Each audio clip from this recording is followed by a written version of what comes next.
house of tides and whispers. Sound of a violent storm, deep ocean waves crashing, and the low hum of high-end air conditioning. The glass was supposed to keep the world out. That was its purpose. My architect, a young man from Singapore with a mind full of sharp angles and minimalist dreams, had assured me of it. Triple-paned, pressure-tested, a transparent fortress against the monsoons of Khmer. From my leather armchair, I could watch the fury of the Gulf of Thailand as if it were a silent film, a spectacle arranged for my private amusement. But tonight, the film had found its voice. The wind was no mere gale. It was a low, guttural wail that scraped against the panoramic windows of my villa. It was a hungry sound. It carried with it the cloying scent of the sea, not the clean, crisp smell of a sunny day, but the heavy, thick aroma of salt and something else, something like spoiled temple offerings, like jasmine and frangipani left to rot in the rain. The smell had no right to be in here, in my climate-controlled sanctuary. But it was. Rain didn't fall. It was thrown. Each heavy drop struck the glass not with a gentle patter, but with the sharp, insistent tap, tap, tap of a fingernail. As if something outside, something with endless patience, was trying to get my attention. I swirled the amber liquid in my crystal glass, the ice clinking a nervous rhythm against the storm's percussion. I had built this place to prove a point, that a man like me, Akhna Vibal, could tame this coast. I had bought the land, cleared the old growth, dredged the shoreline to create my perfect private beach. The locals whispered it was bad luck. They spoke of a Nikta, a spirit guardian of that particular stretch of water, and that the promontory was her sacred listening post. I had laughed. Their spirits couldn't stop my bulldozers, and their superstitions couldn't halt my bank transfers. Progress was the only god I worshipped. A flash of lightning, stark white and blinding, bleached the world outside for a split second. It turned my opulent living room into a photograph of stark shadows and terrified light. And in that brilliant flash, the glass wall became a perfect mirror. I flinched. The face staring back was not my own. For that one heart-stopping moment, it was the grimacing, waterlogged mask of an old woman. Her skin was the color of sea-bleached driftwood, wrinkled and puckered as if she had been submerged for a century. Her hair, long and black, floated around her head like a halo of seaweed. But it was her eyes that held me. They were not eyes. They were dark pits of oceanic fury, deep and cold and ancient. They held the crushing weight of the abyss. The image vanished as the thunder cracked, a sound so violent it seemed to tear the sky in two. My own reflection returned, pale, my mouth agape, my expensive whiskey sloshing over my hand. I was breathing hard, my heart hammering against my ribs like a trapped bird, a trick of the light, a symptom of stress. I had just concluded a brutal negotiation over a new garment factory, ruining a competitor without a second thought. My mind was playing games. It had to be. But then a singular, clear whisper slithered through the air-conditioned silence of the room. It was not from the wind. It was here, beside me. A female voice, speaking in the oldest form of Khmer, a dialect of the coast, a promise spoken with the chilling calm of the deep sea. It said the sea would soon claim what it was owed. The next morning, the storm had passed. The sky was a bruised purple and gray, but the wind was gone. The sea, however, was still a churning, angry mess of brown and white foam. My staff, a small team from the local village, moved about the villa with a hushed reverence that grated on my nerves. My head housekeeper, an older woman named Mili Kina, was lighting incense in the corners of the main hall. I came down the floating staircase, my hand trailing on the cool metal rail, my composure restored by the daylight. "Mili Kina," I said, my voice sharper than I intended. "What is that? I've told you before, I don't want the smell of a wat in my home." She bowed her head slightly, her hands clasped. She was a good woman, efficient, quiet, but her eyes held a deep, unshakable belief in the old world, the world I was trying to pave over. "Forgive me, Akhna," she said softly. "It is for cleansing. After such a storm, the air can hold bad things. The air holds salt and humidity, nothing more. Get rid of it." She nodded, but as she moved to collect the small ceramic burners, her eyes darted towards the massive glass wall facing the sea. It was a look of profound fear. I saw her lips move, a silent prayer to a god I had long since forgotten. I dismissed it with a wave of my hand and went to my office. I tried to work. I had emails to answer, contracts to review, but my focus was shattered. Every time I looked up, my gaze was pulled to the sea.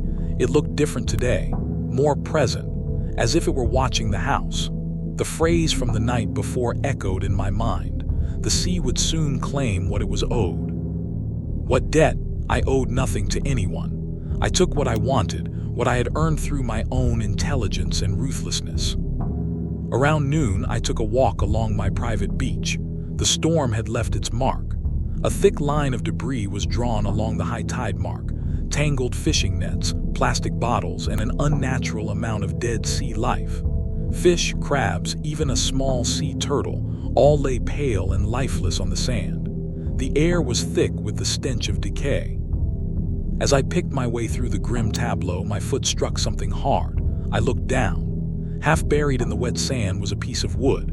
It was dark, almost black and worn smooth by the water. I dug it out.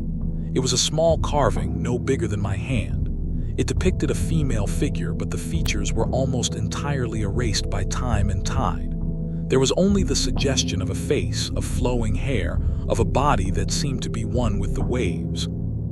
It felt ancient, heavy with a significance I couldn't grasp. I felt a sudden, inexplicable chill despite the oppressive humidity. I had the urge to throw it back into the water to let the sea reclaim it. But the businessman in me, the collector of things, took over. It was unique. I slipped it into my pocket and walked back to the house. That night, the house began to conspire against me. It started with the water. I was in my bathroom, a room of Italian marble and chrome, when I turned on the tap to wash my hands. The water that flowed out was not clear. It was murky, cloudy with salt, and it smelled faintly of the spoiled offerings from the night before. I let it run, thinking it was just sediment from the storm, but it never cleared. I shut it off in disgust. Later, as I was reading in the living room, a sound made me freeze. It was the soft, wet slap of bare feet on a stone floor. The sound of someone walking slowly, deliberately, across the polished marble behind my chair. I spun around. Nothing. The room was empty. The glass walls showed only the reflection of me, alone in my vast, silent house. My heart began to race again. I was not a man who scared easily. I had faced down gangsters, corrupt officials, and corporate raiders. But this was different. This was an enemy I couldn't see, an opponent who didn't play by my rules. I went to the security hub, a small, climate-controlled room where the digital eyes of my property fed into a bank of monitors. I rewound the footage from the living room. There I was, sitting in my chair. I watched myself freeze, then spin around. On the screen, I was reacting to nothing. There were no footsteps, no one there. But as I stared at the screen, I noticed something. A flicker in the corner of the frame near the glass wall. I zoomed in, enhancing the image. The pixels warped and resolved. For a split second, a patch of the marble floor seemed to darken, to become wet in the rough shape of a footprint. A small, bare footprint. It was there for one frame, and then it was gone. I felt a cold dread seep into my bones. My fortress was compromised. Something was inside with me. The following day, I became obsessed. I walked every inch of the house looking for an explanation. A leak, a fault in the ventilation system, a prank by the staff. I found nothing, but the signs of the intrusion grew more pronounced. The cloying smell of rotten flowers would appear suddenly in a room, then vanish. I would hear the wet footsteps in empty hallways, and the taps were the worst. Sometimes I would hear them from a distant part of the house, the sharp tapping of a fingernail against glass, even when there was no rain.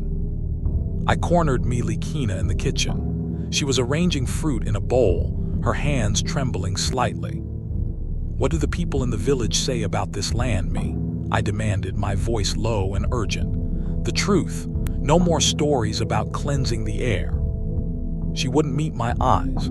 She stared at the mangosteens in her hands as if they held the answers to the universe. "They say it is a place of power, Aknha," she whispered. "A place where the land and the sea meet. A place where offerings were made for generations." "Offerings to whom?" I pressed. "To the mother of the tides, Nikta Sramuth, the guardian spirit of the waters here. The fishermen would leave her gifts on the rocks of the promontory. Coconuts, flowers, sweet rice cakes. They would ask for her blessing, for safe passage, for a bountiful catch." I felt the wooden carving in my pocket, the promontory, the one I had leveled to build my infinity pool. "They said she listened from that point," Milikina continued, her voice barely audible. "That the shape of the rock carried their prayers to her in the depths. They say she does not like to be disturbed, and she does not like thieves." "Thieves?" I scoffed, my bravado a thin shield against the growing fear. "I bought this land. I paid a fortune for it." Her eyes, old and sad, finally met mine. "Aknha," she said, her voice filled with a sorrowful certainty, "you cannot buy what belongs to the sea." That night the storm returned. It came without warning. One moment the sky was clear, studded with 1,000,000 distant stars. The next, a wall of black cloud rolled in from the horizon, swallowing the moon. The wind began to moan again, its voice filled with a new, more personal rage. I was alone. I had given the staff the night off, wanting to be free of their fearful, pitying glances. A foolish, arrogant mistake. The power died at 9 p.m. The house was plunged into an absolute, suffocating darkness. The hum of the air conditioning, the glow of the screens, the soft ambient light, all gone. All that remained was the roar of the storm and the violent, rhythmic crash of the waves. My fortress had become a tomb. My phone was dead. I had forgotten to charge it. I fumbled for the emergency flashlight in my desk drawer, my hands slick with sweat. Its beam cut a weak, trembling path through the oppressive black. The tapping on the windows began again. Not just one this time, it was everywhere, on every pane of glass from every direction. Hundreds of fingernails tapping, scratching, demanding entry. Tap, tap, tap, tap, tap, tap, tap. A frantic, insane rhythm that vibrated through the very frame of the house. And the whisper was back, not just one voice, a chorus. It came from the corners of the room, from the vents, from the very air I was breathing. The ancient Khmer words swirled around me. Soon Bamnem, repaying the debt, repaying the debt.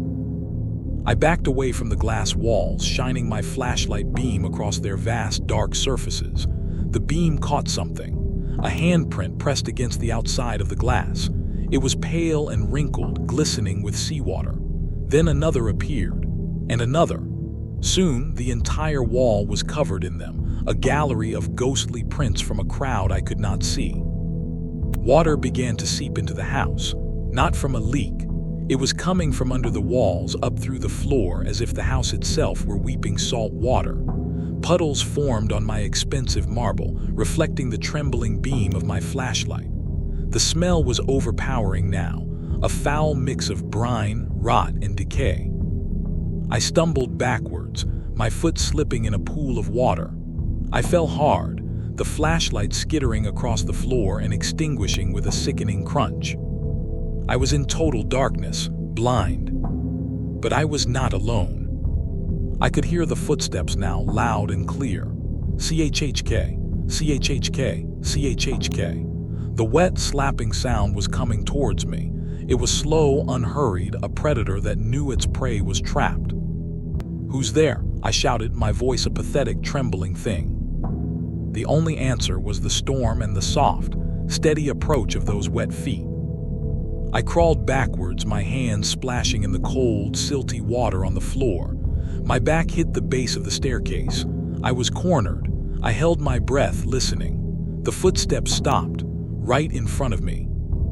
I could feel a presence in the darkness, a cold that had nothing to do with the water. I could smell the rot, the abyss. I knew, with a certainty that froze my soul, who was standing there. Lightning ripped across the sky. For a single, eternal second, the room was lit in a ghostly, strobing white. She stood before me, the old woman from my reflection. She was not a reflection now, she was real. Her waterlogged form was solid, dripping seawater onto the floor. Her skin was gray and peeling, her lips were blue. Her long black hair, tangled with seaweed and broken shells, clung to her skeletal frame. And her eyes, oh gods, her eyes. They were the same dark pits from the window, but now they were fixed on me. They held no anger anymore, no fury, only a vast, empty, and final hunger. The hunger of the ocean itself. She raised a hand, her long, wrinkled fingers ending in nails stained black with mud and time. She reached for me. I tried to scream, but the sound was trapped in my throat, drowned by the roar of the storm and the deafening crash of a colossal wave hitting the house. The glass wall, my transparent fortress, did not break. It bowed inward with a groan of tortured metal and stressed molecules. And then it vanished, not shattered. It was as if the sea simply decided it was no longer there. A wall of black water, a solid piece of the ocean, surged into the room. It hit me with the force of 1,000 fists. I was lifted, thrown, tumbled end over end in a chaotic, roaring darkness. Salt water filled my mouth, my nose, my lungs. The last thing I saw before the blackness consumed me was her face, calm and impassive, suspended in the water before me. Her lips parted and a single, silent bubble escaped, a final, satisfied sigh. The sea was claiming its debt. Sound of gentle waves lapping on a shore, seagulls calling. The storm is gone. The sun is bright, the sky a perfect, cloudless blue. The sea is calm, a sheet of turquoise glass. On the shore, where a magnificent glass villa once stood, there is only a wreck. The foundations are cracked, the rooms flooded with sand and salt water. Seaweed hangs like grim bunting from the twisted metal frame. The monument to a man's hubris has been completely and utterly dismantled. The local fishermen pass by in their longtail boats.